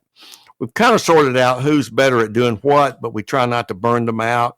As the team leader, I worked FT8 on high bands most of Saturday before going down to 40 meters for the evening. And I'm like Bill, I had a tremendous amount, on 10 and 15, and worked JAs and those in Eastern Europe, and I actually worked a Russian station kind of before I knew it. I'm not sure if I would have thought good, bad, or ugly about doing that with what's going on, but did do that. But that was only the second furthest contact. Mike Duke worked a CW contact in Japan that was just a little longer. Anyway, so we were productive by our standards. And we had great fun out at N5DU's house. His wife is a chef, so we ate well as well. And the third thing is that the paper that I mentioned with Dr. Scott McIntosh on the changing paradigm in understanding sunspot cycles is going into print at Radcom. As we all know, Giles Reed, the technical editor, became silent key. It's a tremendous loss. And the editor, Elaine, has been doing just yeoman duty, but she's also got about 50% of the RGSB staff itself out with COVID issues. So it's a tough time. She's been a dream to work with. Having been an editor myself, I kind of knew what she was doing at each step.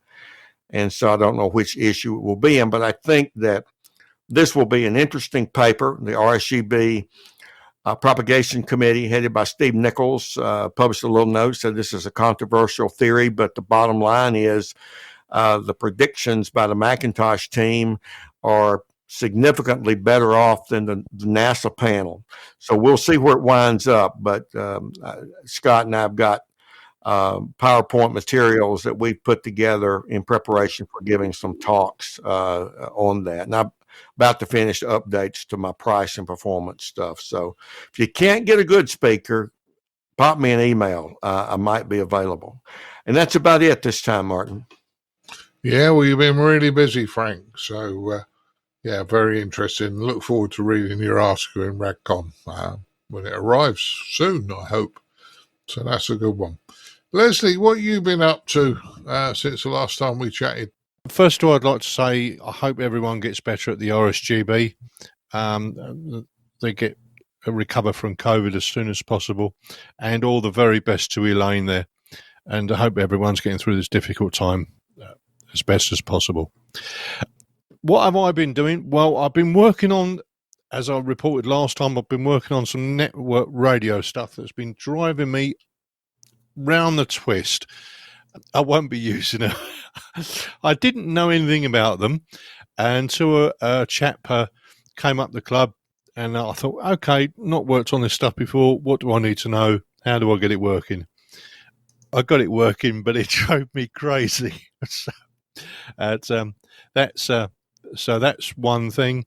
And the other thing, one of the chaps come up the club, and we're working on a RF assessment. So been pottering about with that, and that was done as well. So that's what we've been doing this end, Martin. Over to you.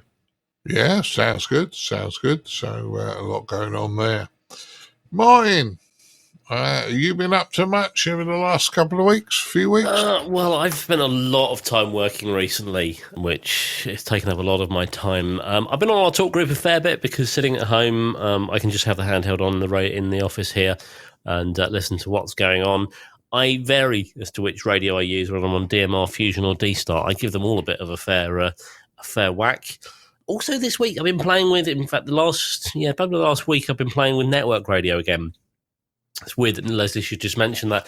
I have no idea what rekindled my interest in that. I guess I just found the radio the other day, switched it on, did a software update, and just started flicking through the channels and just having some really interesting conversations with people on there. It's and then you suddenly forget that you're actually on effectively what is just a VoIP talk group on the internet, and it's and again, because most of them are all amateurs anyway, it sounds exactly like it, just a little bit clearer.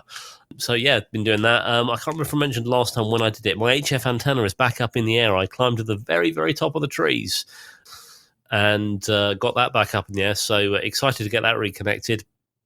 But Shack is still all in pieces because I haven't quite decided where I'm going to be putting stuff from there.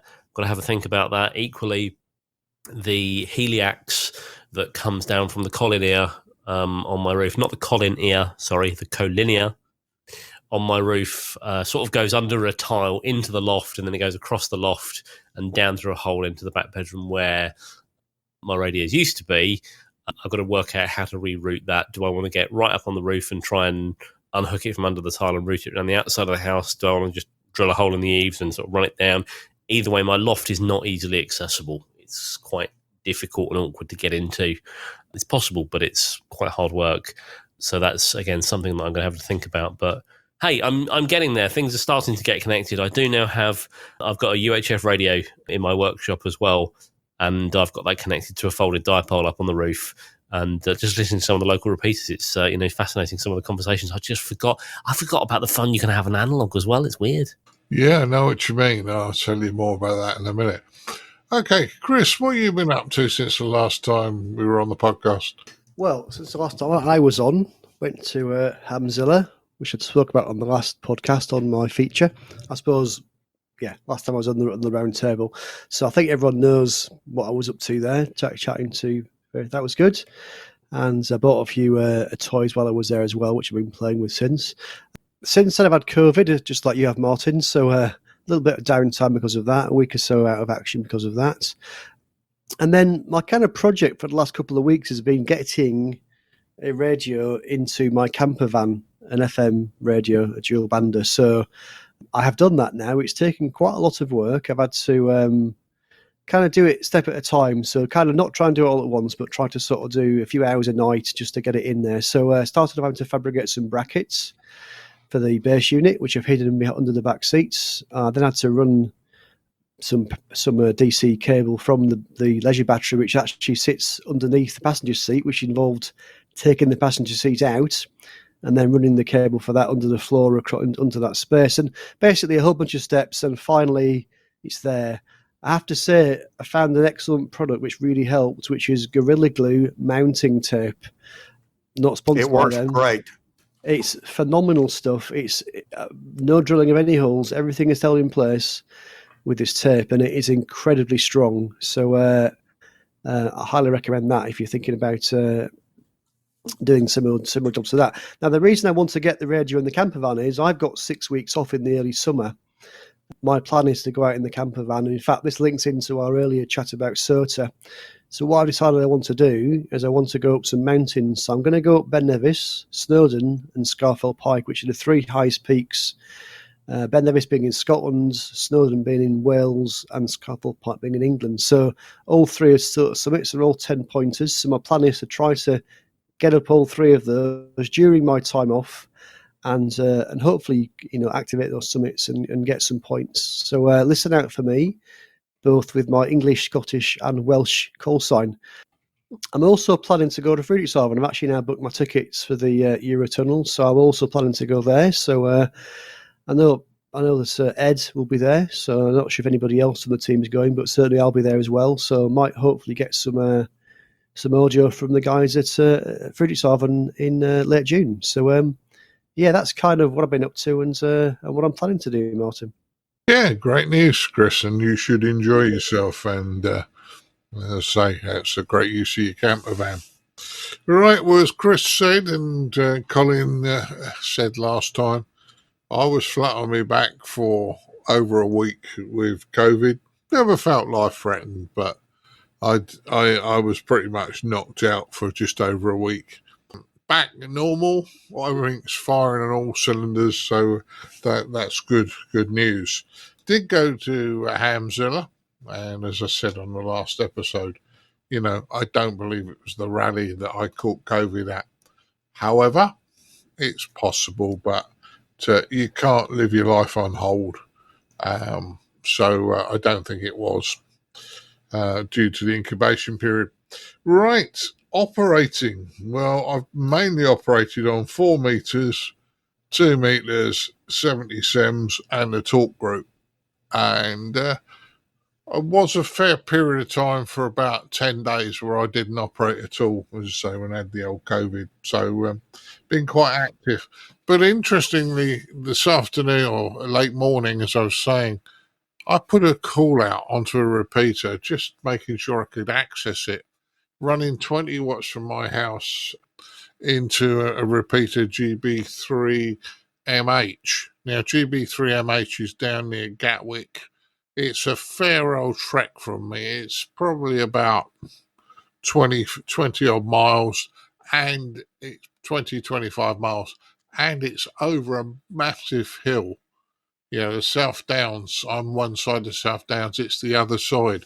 So really impressed I actually even get to it, because You know, if you've got like a big hill in between you, you are sometimes a bit snookered. Gentleman came back to me almost immediately. Spent quite a bit of time talking to him.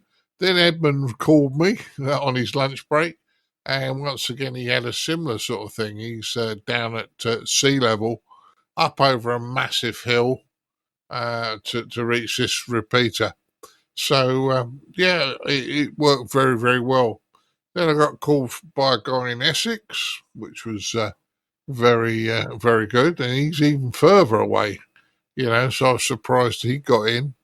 And then just about to go and make Mrs. B and have a cup of tea, and I got called by another gentleman down near where Edmund lives. So I was on the repeater. I put a call out and had 4 conversations on a VHF repeater, middle of the day, which I find is, you know, unusual. But it worked very well. And I came away and said to Mrs. B, I said, that's the first time I've been on a repeater and just in a long time and just worked one person after the other. You know, the minute I said 73-1, I got called by somebody else. So, yeah, it just goes to show there is life out. So, Martin, yeah, that's a great repeater. GB3MH is in Turners Hill, which is kind of just to the west of Crawley. Sorry, yeah, west of Crawley, which is east of Crawley. Sorry, east of Crawley, yeah. Yeah. So no, it's a great location. It's up on a hill, and I know I can work into that one as well. So that's a good repeater. It's got excellent coverage. Oh yeah. So that was a bit of good news. I've been sorting my shack out. There is talk that Mrs. B and I will move in the next 18 months. So we're kind of downsizing, and I've been sorting out things that I might want and look at and go, oh, it's a lovely piece of gear. But quite honestly, some of this gear I've got I haven't used in a long time. And it's time for some of it to be moved on and the shack to be more streamlined so that when I'm up there, I can go straight into operating mode. So that's what I've been doing, a bit of that. Chris and I and a couple of other club members went shooting the other day, target shooting, in some caves underneath one of the towns about 15 miles from where I live. And we thank Tim and Chris, another Chris, for this, organising it. Great afternoon out. Nothing to do with amateur radio, but yeah, a great afternoon out. And last but not least, I've been sorting out code plugs. I'm sorting out a code plug for Edmonds, and I'm also sorting out a code plug for a couple of guys up at the club on a Monday night. So, I'm trying to educate into this is how the code plug works. This is what you need to do to get it to work. So, hopefully, all being all, I think, they'll have some good code plugs when they're finished. So that's what I've been up to. Not maybe as much as most of you, but I ain't been bad. Right. Well, all that's left me to do now is to thank you all for joining me tonight. I'd like to thank Mr. Chris Howard, M0TCH. Yeah, thanks, Martin. Another fun episode. Yeah. I'd like to thank Mr. Martin Rothwell, M0SGL. Thank you, Nighthawk. It has been fun. Calling London, yes. I'd like to thank Frank Howell, K4FMH. Breaker 19. Oh, we did that as well. You got him, you lucky devil. Come back. Look, Mr. Rothwell still has the Smoking the Bandit film, I'm sure, on DVD. I've got all 3 of them. Yeah, the third one's rubbish, though. Yeah, the first one's the best, definitely. Yeah. But hey, me and Fred's got a question. Yeah. Anyway, carry on. Yeah. I'd also like to thank Mr. Bill Barnes, WC3B. Yes, thank you for the invite. I will not call you Nigel. Am I Nigel now? Apparently so. When have I become Nigel? When you were off mic. About 15 seconds ago. All right. Okay. I'll live with that. I've been called worse. And last but not least, I'd like to thank Mr. Leslie Butterfield, G0CIB. Thanks for having me on, Martin. It's been an interesting discussion tonight. It's been fun, hasn't it? Yeah, and that's what it's all about. So, yeah. Okay, I'll say 73s, guys, and I'll move on to the next part of the podcast. 73, guys. 73. Cheerio. 73. 73. Keep your amateur ham radio podcast advert free by donating less than a length of coax. Visit www.icqpodcast.com/donate now. For all the news, links and information, visit www.icqpodcast.com. And now it's time to have a look at the news in brief from me, Colin M6BLY.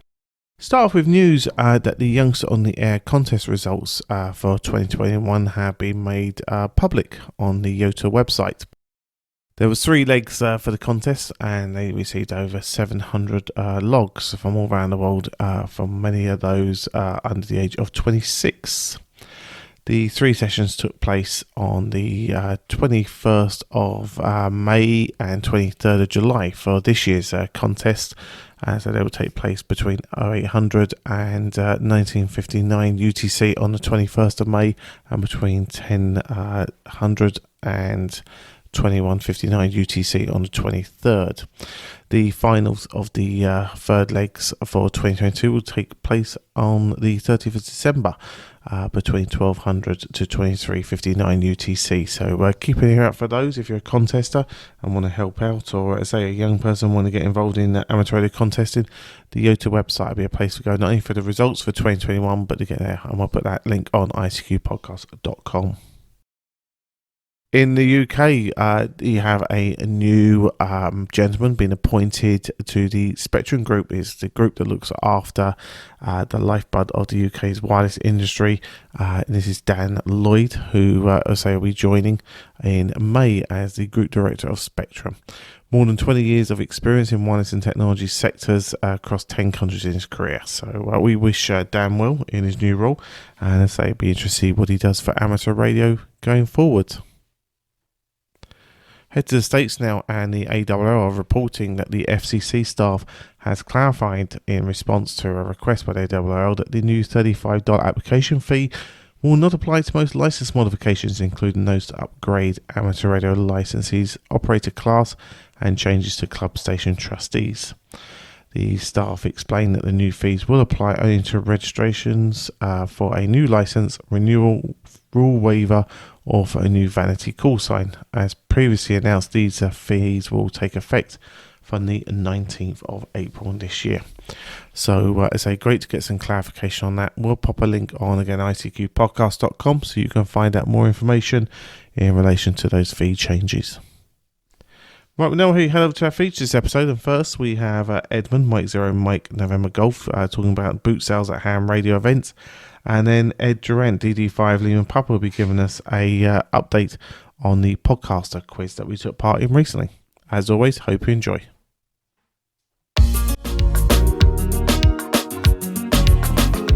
And now what you've all been waiting for, this episode's feature from the ICQ podcast.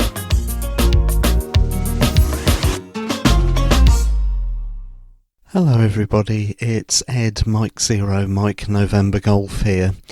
This week's feature is called Car Boot Sales and Amateur Radio. Now straight away you've probably realised that this is aimed first and foremost at listeners in the UK. I gather car boot sales are a mainly British thing. However, if you're listening overseas, then please don't let that put you off.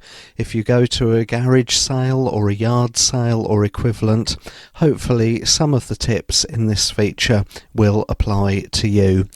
One of the great joys of amateur radio is using things in connection with amateur radio, but in a way that they weren't necessarily intended. What I'm going to say in this feature is based on my own personal experience. Your mileage may vary, but I would imagine most people will have similar experiences to me. Unless you are very lucky, don't expect to find amateur radio equipment on your second or third visit to a car boot sale, and especially not recent amateur equipment in good condition that you would actually want to buy. On average, I would say that I have bought some equipment to do with amateur radio once every 2 or 3 years, and that's probably an exaggeration. If you're going to find anything, it's more likely to be old books and magazines such as Practical Wireless or back copies of Shortwave magazine. Now, there's nothing wrong with buying these, although a lot of their material will be obsolete. Some things never change, such as propagation and antenna theory, so don't overlook buying a book just because it's a couple of decades old. In the finest traditions of amateur radio, I don't like spending money if I don't have to. The cheapest item I'm going to mention cost me 10 pence. The most expensive, I think, about £3 or £4, certainly nothing more. Before I talk specifically, though, about items that I've bought down the years, I'll start by giving you a couple of tips. It's very common these days to see house clearance vans at car boot sales, and naturally enough, the people operating house clearances don't want to pack things up and take them home at the end of the boot sale if they don't have to. They want to make room in their van for the next house clearance that they go to a day or two later. So it's very common for the people with house clearance stalls to say, everything's free, help yourselves, about 15 or 30 minutes before the scheduled closing time of the car boot sale. This attracts a huge crowd the moment they say it, almost like vultures. However, once those people have come and gone, it's worth having a look amongst what's left to see if there are any remote controls that are just sitting there on their own. This is very common because quite often people will have grabbed an appliance and not realised there was a remote control to go with it, or the house clearance people will have simply grabbed the remote control. Have a look inside to see if there are any batteries in there, and if there are no obvious signs of corrosion, then it's worth grabbing a remote control or two. If the batteries are completely flat, then you haven't lost anything.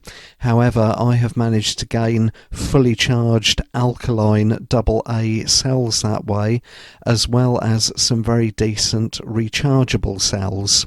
On the subject of rechargeable cells, it's worth looking out for PMR 446 radios, particularly if there is one on its own that appears to be in very bad condition that you can get for a good price.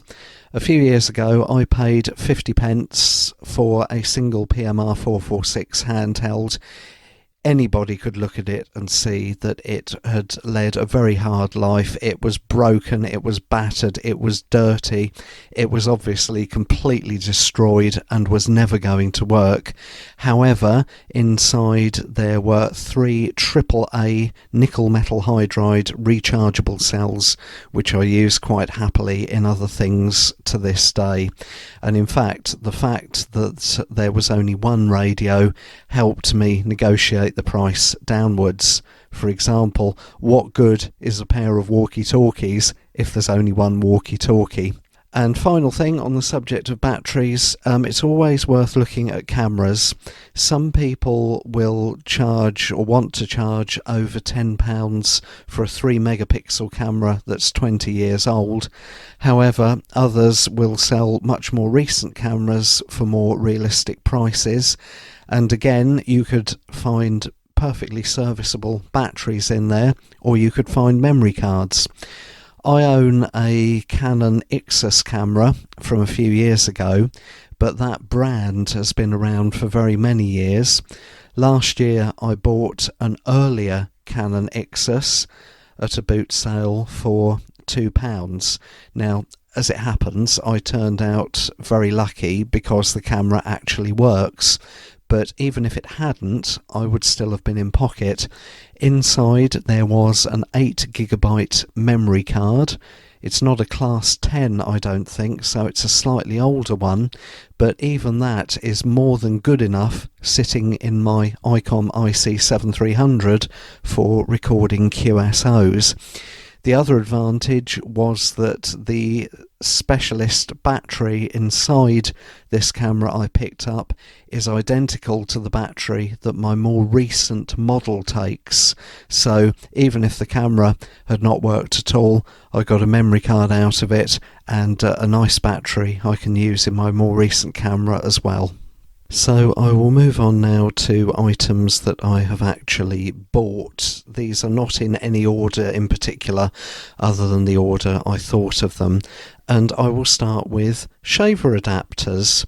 There's very little that can go wrong with these other than the fuse having blown or being missing altogether. And you can buy a pack of 1 amp shaver adapter fuses off eBay for not very much money at all. I have paid as little as 10 pence, particularly where it's been a non-working shaver adapter as per the person selling it to me. So why would you want one of these? Well, if you've bought a cheaper VHF UHF handheld recently, you may have found a particular type of adapter in the box that is completely non-compliant and unsafe in the UK. It doesn't have the correct shielding on the pins going into the 13 amp socket. There's no fuse, the output is unshuttered, and there's about 3 or 4 different ways that you can accidentally electrocute yourself using one of these things. If you can't visualise what I mean, then have a look on YouTube on the Big Clive channel and search for Death Adapter. Big Clive has done several videos on these. Alternatively, if you receive Radcom, on page 28 of the current April 2022 issue, there is a photograph of one of these items at the top. They are a hazard. If you've got one, throw it away and use a shaver adapter instead. And on a similar theme, you will often see 4-way extension leads at car boot sales. If you own multiple handhelds like I do, it is worth buying one of these. Test it when you get home, of course, with a meter, and make sure that there's no obvious damage when you buy the thing. But assuming it's okay, you can pop a 1 amp fuse in the plug that goes in the socket on the wall, and that will more than happily allow you to charge 4 handhelds at the same time, all plugged in and nicely protected. And even though 3 amp fuses are the lowest amperage that are generally available, you can get 1 amp fuses to go into a plug going into the wall, again if you do a little search on eBay. Next, I'll move on to antennas. You can find all types of wire at car boot sales with which you can make antennas or radials, and if it happens to be earth wire, then it will make your antenna very visible, seeing as it will be coloured green and yellow. Alternatively, if somebody is selling an item with a long piece of mains cable attached to it, buy it and chop off the mains cable and then split it down the middle. You can then use the live and neutral wires inside to make 2 legs of a dipole antenna. I've homebrewed a 17 megahertz 18 meters dipole this way that also works quite well on 6 meters as a 3 half-wave antenna. Yes, okay, it's not the greatest on 6 meters, but when that band is wide open with sporadic E in the summer, it doesn't have to be. In a similar note, if you homebrew an antenna for 80 meters, but the bottom end of the band, around 3.5 megahertz, then you may be able to use that on 10 megahertz, 30 meters, via an antenna matching unit. And of course, there's the most well-known antenna of all in that respect. A 40 metre 7 megahertz antenna will also work on 15 metres 21 megahertz. If you mount your homebrew antenna in an inverted V configuration and you're in a public space, for example, if you are doing parks on the air or summits on the air, then you can help people see the ends of your antennas by putting cones on them. Now, something that I've found works well and has given a laugh to more than one person passing by. I bought some early learning centre toy cones at a car boot sale, and they're just the right size to sit nicely over top of a tent peg, holding the end of your antenna in place. On the subject of antenna supports, I've not seen many fiberglass poles that I would use to support the middle of an inverted V antenna, or that I would be happy to rely on to do that, but you will often see fishing rods. Now, they're not very tall, most of them, but you can use them to support the ends of an antenna if you want to get it off the ground. And also, if you have an antenna such as the Golf 7 Foxtrot Echo Kilo design, the last few metres of the radials need to be elevated off the grounds, so a fishing rod could be suitable for that purpose. On the theme of fishing, I'm not a fisherman myself, so I don't know the correct name for this thing, but I've often seen items that resemble wire winders for antennas with what looks like fishing line wound around them. If you can buy one of those for £1, then you can wind one or more of your homebrew antennas on it to stop it getting tangled up. I live on the West Sussex coast, so it may be that there are more fishing and maritime items for sale in this part of the world than further inland, but you'll often see ship's chandlers type stalls, and for £2 I bought a reel of rope, I suppose, is how I'd describe it. Quite thin but very strong. It's described as rob line. I don't know if that's a trademark or if it's the name of the actual rope, but it's very sturdy and perfect for securing the end of antennas. I've bought bungee cords for £1 in the past, which is useful for lashing the poles supporting your antenna temporarily to a fence. And I've also bought for £1 a steel tape measure, 7.5 metres long, that's 25 feet. And that could be useful if you have a telescopic antenna that you're going to put on top of your car. For example, I'm aware that in recent months one UK emporium has started selling a telescopic antenna that is more than 5 metres long when fully extended, and a steel tape measure could be the ideal thing for measuring the correct length for the band that you wish to operate on. Last but not least, on the maritime theme, the same stall that sold me the tape measure and the rope also sold me a cheap pair of binoculars for £2. If you are standing on top of a summit for a SOTA activation, or if you're standing at the water's edge trying to get your 2-metre signal into a tropospheric duct at sea level, it's always interesting to have a pair of binoculars just to see what you can see. If, like me, you're not a bird watcher particularly, it can still be a source of great entertainment watching the birds through the binoculars whilst you're trying to work that elusive DX. Last but not least, on the antenna front, keep your eyes peeled for a shortwave reel antenna. These often come supplied with shortwave broadcast world band radios, and if you're very lucky, the radio might be for sale as well, rather than the antenna just on its own. The particular one I bought for £1 is 5 metres long, although I think sometimes, if you're lucky, you'll find them up to 7.5 metres. And I also picked up for about 50p a roll of brown coloured electrical tape, and I have marked this wire antenna every 50 centimetres using a bit of this tape.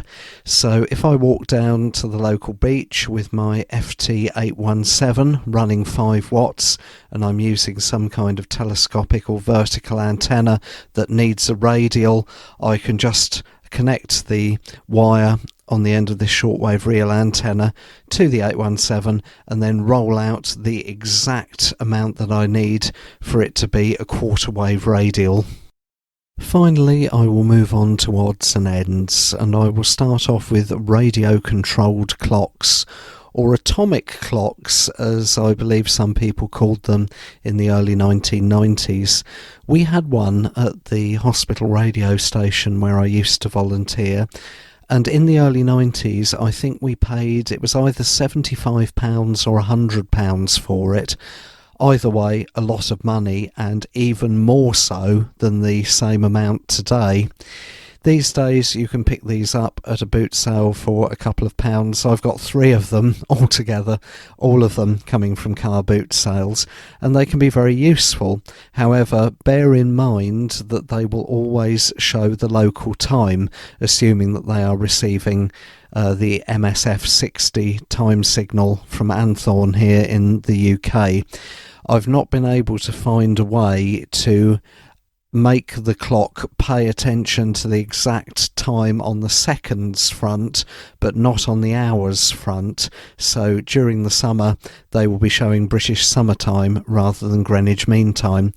But they can be very useful, partly for keeping track of what the time is, obviously, but if you own a whisper light, you have to press the button to start it transmitting at exactly the right time, and these can be very useful for that purpose. And it's good to have a watch. I know a lot of people don't wear watches these days. If you buy one at a boot sale for a couple of pounds, you can set it to Greenwich Mean Time even when in your local area you are on daylight savings time in the summer. I am currently wearing a Casio F91W that all the trendy kids had at school in the early 1990s. I wore one, and I got that at a boot sale for a couple of pounds in 2021. A nice bit of nostalgia as well as having a practical use. Another clock that I've got, which isn't wireless controlled, has got a compass and a spirit level built in. Now, in most cases, you'll know where north, south, east and west is, but if you are travelling to a location for the first time, perhaps to do a Summits on the Air activation, and if you are using a VHF beam antenna, then having a compass can be very useful for knowing exactly where you're pointing your antenna rather than just relying on an educated guess. If you don't want to take an expensive computer or laptop with you for logging, you will sometimes find stalls dedicated to office supplies, so the ideal place to pick up notebooks, pens, pencils and paper. And don't forget, a pencil is less likely to run out unexpectedly on you than a pen is. And if there's any chance that you're going to be out in the evening as it gets dark, or indeed after dark, you may be able to find a nice head torch at a car boot sale. I still regularly use one that I bought probably nearly 10 years ago, and it's still going strong today. If you're going out for an activation and you want to take a hot drink with you, then flasks are a very common sight at car boot sales. However, if you buy one, test it out thoroughly, because you may find that it leaks, and that leak might not be immediately obvious straight away. You might also find that if it doesn't leak, it's actually not much good at keeping your hot drink warm. If that happens, then you can buy a thick towel from a car boot sale and wrap it round the outside of the flask for extra insulation. And the final item on my list is a fun one. If you are driving around a lot to SOTA or POTA activations and you notice after a while that your car begins to smell of something or other, then you might be able to get yourself a nice brand new, still in its wrapping, air freshener. I picked up an RNLI air freshener for £1 at a car boot sale a few weeks ago. I hope this feature has been of interest. I'm sure there are other things that I could and should have included, but I just didn't think of. If you have any hints and tips of your own of things for me and other listeners to look out for at future car boot sales, then I would be very pleased to hear from you. This is Mike Zero, Mike November Golf, saying 7-3, wishing you all well, and here's to the next time. Thanks for listening to this feature. Saturday the 19th of March saw the first of the Attack of the Pods trivia quizzes between amateur radio podcast groups. An idea started by George, KJ6VU, from the Ham Radio Workbench podcast, Kyle, AA0Z, and myself, Ed, DD5LP. The idea is simple, to have some fun challenges between the various ham radio podcast groups, with no prizes other than bragging rights. The event itself is video recorded and released later to Kyle's YouTube channel. Subject matter is, of course, all to do with amateur radio. None of us were sure how this would work. Kyle has experience in running one-on-one trivia quiz events live using the Kahoot platform. However, this is not suited to the team approach that we wish to use. So Kyle set the whole system up just using Zoom video conferencing platform and a paper and a pen. The most major part of the whole effort is creating fair, balanced questions, and I would say that this was achieved. There was a good banter both between the team members in deciding on their answer and between the opposing teams. ICQ was down one member due to illness and another due to a conflict on appointments, so we were only able to field a team of 4 compared to Ham Radio Workbench's 5. But in this format of team agreeing an answer, lower numbers could in fact be better. Amateur radio podcast groups do not see each other as competitors in the podcast market. Rather, they enjoy getting together at hamfests and the like, and indeed events such as these trivia quizzes build those friendships even further. Some people are members of multiple podcast groups in any case, so there can be some divided loyalties in these matches, but it's all taken in good humour. As you can hear from the following audio clip, there was a lot of humour and friendliness in the game, which is exactly what George and I had hoped for. Hello and welcome. I'm Kyle, AA0Z, your host for the next hour, and we're going to be playing Ham Radio Trivia Battle of the Podcasts. Let me introduce the teams here. I'm joined by the Ham Radio Workbench podcast crew and the ICQ podcast crew. Welcome all. This is going to be a fun hour and some odd minutes while we play some trivia. All right, Ham Radio Workbench, you're first on the bill. What topic do you pick? Ham Radio Workbench chooses famous hams. ICQ podcast, what do you choose? The hams down under. All right, famous ham radio operators. His call sign was UA1LO. He was the first human to travel in space in 1961. I think Mark's got that there. Yeah, I know that. I know that. First human in space would be Yuri Gagarin. Correct. Yes, it would. We agree. Yep. Don't say correct so fast. What if we disagree? Well, okay. I don't. You can say correct. You no. can You can say correct and... as fast as you want. It's the incorrect that you need to wait on. Right. Exactly. You have to wait. It could be correct. You have to wait for us to sync ourselves too. Yeah, that's true. Well, it's true. That is true. Guarantee that we'll debate. Hey, look! Don't wait for answer. us. If one of us gets the right answer, just go with it. Hey, Dan, if you want to answer for us too with the right answer, you're welcome. Yeah, okay. Bring it on in. That's How true. about the wrong answer? I was going to say, I was planning on wrong answers only. If he barfs up the right answer, we're taking it. Yeah. All right, ICQ podcast. Here we go. Ham Radio Down Under. Question number 1.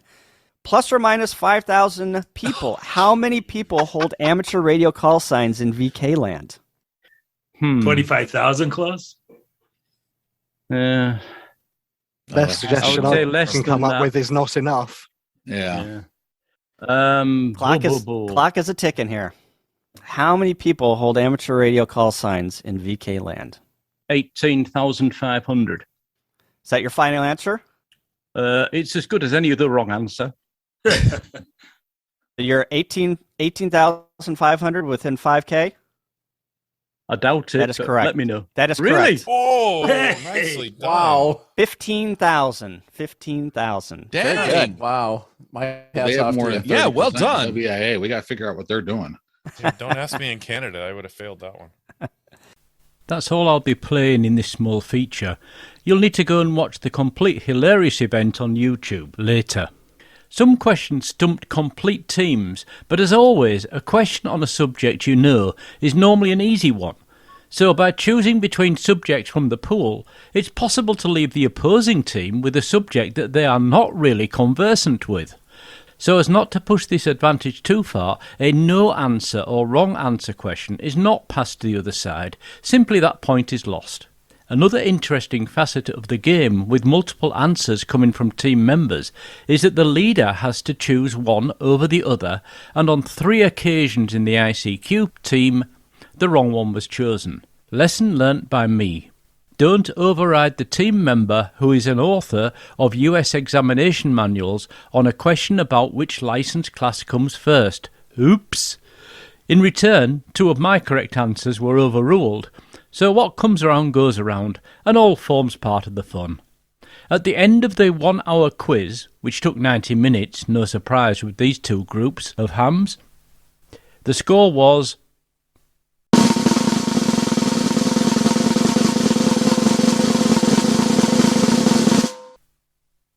Ham Radio Workbench 21 points, ICQ Podcast 19 points. The real result, however, was that we all enjoyed the game, which you will see if you go to the video link on the ICQpodcast.com website and take a look. The intention is to run more ham radio trivia challenges between podcast teams, so you may see the ICQ team fighting again for the honour of the pod. Until then, I hope you are all well and enjoying the ICQ podcast. This has been Ed, DD5LP, 73.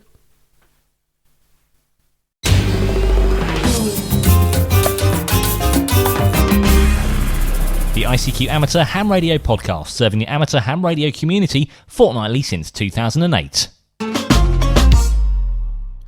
Well, many thanks to our friends Edmund, Mike Zero, Mike November Golf, and Ed, DD5 Lima Papa, for their features this episode. And say a nice double feature there for you on episode number 374 for you.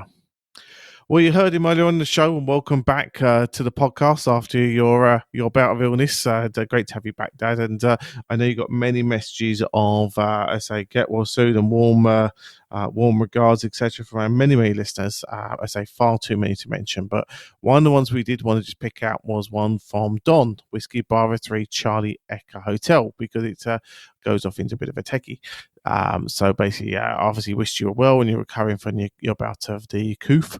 And he said he'd heard you talk a while back about showing kids their voice, what it looked like on an oscilloscope, and think it would be a great idea to show his grandkids. Now he's having a problem finding a microphone in which to gather the outputs from the microphone, which is high enough to display on the oscilloscope, and wonder if you could recommend a microphone for him. So as I say, I know you got back in contact with Don with a suggestion or two for him, and I say maybe something here for others that might be looking to generate that interest with our young to get them into the hobby. Yeah, well, what I went back to Donna with is I'm using a dynamic microphone. In fairness, it's an old one off a very old tape recorder.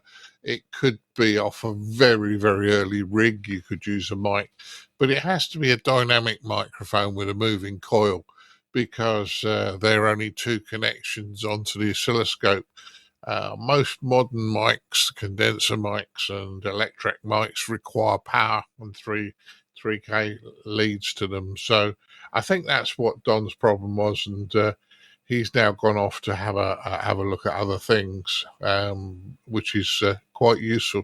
But I hope he enjoys it, Colin. Yeah, exactly. And thanks a lot there, Don, for getting in touch, and say many thanks for everyone else who sent on there. Very kind regards to your recovery, Dad. And I say it's great to have you back on the show in your full capacity. As I say, it's as much as I jest and jibbed you, I say we did miss you last episode. Right, well, as I say, it's always wonderful to thank, our kind donors who continue to keep our show advert free and, as they help us pay our way on the internet. And they do this by doing a very, very simple task. They think of the value they got in today's show, they turn that into a monetary figure, and then they go to icqpodcast.com/donate, where they send it our way. So thanks first to Shay, I think it's pronounced. I suppose you've got your name mispronounced there, but it's a call sign 4X5 Victor Golf, and also to Denny Golf Mike 1 Bravo Alpha November as well for your very kind donations to the ICQ podcast. So as I really do appreciate that. You can do what the guys did, by visiting our webpage on icqpodcast.com. Your donations, keep us advert free, and help you continue to fund the show and keep us going. So many thanks, for considering us, when you do that for us. All right, then, as I say, great to have you back in the full recovery. How's that the digital group going? And it must have been a great comfort to have that with you over the last few weeks as you've been recovering, and a great way of keeping in touch with people and listeners and beyond. Yeah, the group's working well and a little bit quiet, but then people have gone back to work. I did put the new stats up as of the first of the month, and I think our website is one of the few websites in the world that actually puts the last modified date up on pages. So, in fairness, guys, you can always check out, see if I've done it, but no more countries this time, but we're fleshing out some of the countries that we've already worked, which is good. 13 more users from memory, so that's good. That's good. And yeah, we must get round to doing this ICQ event day, ICQ digital event day. So you and I need to sit down tomorrow probably and thrash out a date for that, and we'll come back to the listeners in the next episode. Perfect. Sounds like a great idea. And you're also saying as well that we've also been gathered on a recommended talk group list as well on certain co-plugs. They recommend joining our group. Certainly have, which is very, very nice. And I spotted a couple of repeaters as well, where they were saying, mentioning the ICQ podcast talk group 9480. So, it's gone into a few co-plugs, which is great. And in fairness, if you get somebody join that isn't sure what the ICQ podcast is about, tell them what it's about. Tell them if you enjoy it, tell them you enjoy it. And it's to be friendly. We want to get as many people live in the hobby as possible and active, Colin. Yeah, I can't can't echo that any better than what you just said there. So certainly everything you can do to help, we'd greatly appreciate it. Right, we'd like to thank our colleagues now that joined us on the News Roundtable this episode and gave you their thoughts and opinions on what was going on in our hobby. So let's thank Chris, Mike Zero Tango Charlie Hotel, Martin, Mike Zero Sierra Golf Lima, Frank, Foxtrot 4, Foxtrot Mike Hotel, Bill, Whiskey Charlie 3 Bravo, and Leslie, Golf Zero Charlie India Bravo for taking part. Many thanks there, guys, for you taking part. Well, I think that just about wraps up our News Roundtable this week. Now, I know Mrs. B done a great job looking after you over the last few weeks, but I think it's about time we dropped you back in the saddle and sent you off, to make a nice cup of tea and a chocky bicky for, the wonderful looking after she done for you while you weren't well. So I'm going to let you head off and do that for her. Yeah, fine business, Colin. Your mum's happy I'm back to full health. And I'm going to carry on looking after her by making nice cups of tea. And I'm going to find your mum a nice jockey bicky. So all in all, we're going to have a cup of tea and put our feet up for a while. So that's what we're up to, Colin. Sounds wonderful. Well, I'll leave you be to that. And I'll thank you all for downloading our show. And more importantly, I look forward to catching up with you again in a fortnight's time. 73's all. Yeah, 73.